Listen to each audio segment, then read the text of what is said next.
Mic check, mic check. Good evening, my name is Mark Pastor from Black J.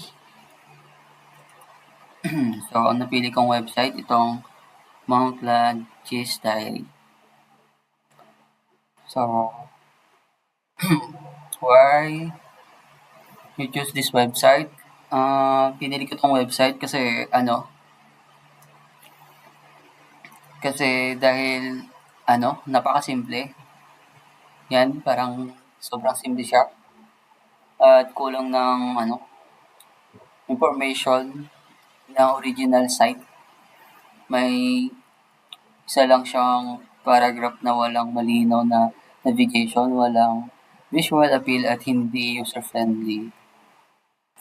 Ngayon, hindi siya po. So, next question. What makes it bad design? What makes it a bad design? Parang siya, parang hindi siya, paano ba? Sabi,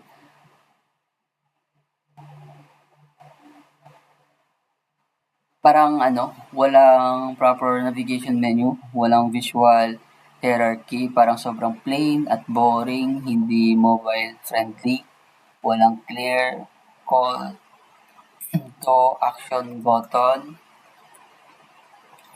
at kulang ng important information tulad ng cheese, product, and calls detail at service. Parang text document lang na nilagay sa web. Yan. Tapos, next question, why it needs improvement? Para sa akin kasi parang hindi siya modern era para sa mga customer experience, para sa mga customer. And then, parang kung ako kasi yung customer, hirap kasi i-task yung sarili mo dito, ganun. Parang hindi pong professional. Ano ba yun? Tapos,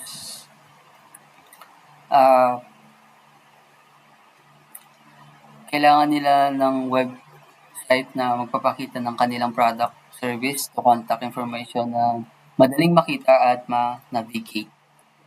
Then, So, proceed na tayo sa design.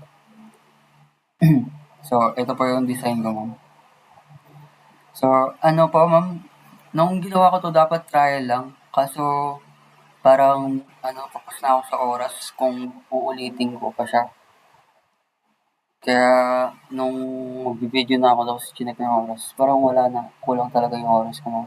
Saan ko ma-consider pa rin.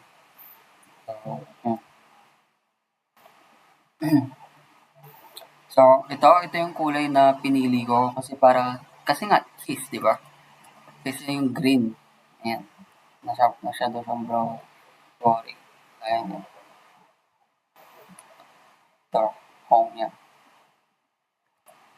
Bale, dito sa design ko, kapag pinindot mo yung home, ito yung makikita mo. Ayan. Tapos, sa tour experience naman,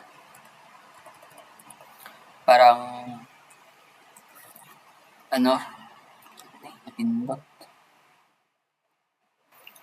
Parang pinag-isa ko na siya dito sa cheese tour and experience day. Kasi ang daming pwede naman ipag-isa na lang.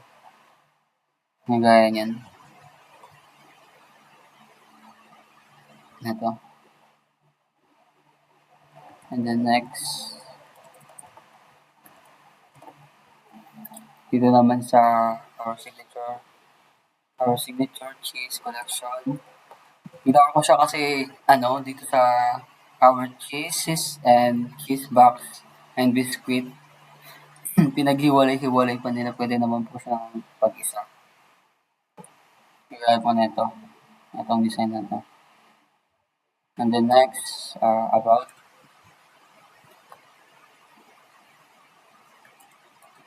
Yan, about. Ito yung about. Ito yung one tax. Yan. Mas madaling makita. Kapag explain your visit today ka naman. Ayan, ito na yung location, booking, opening hours, shop. So, yan.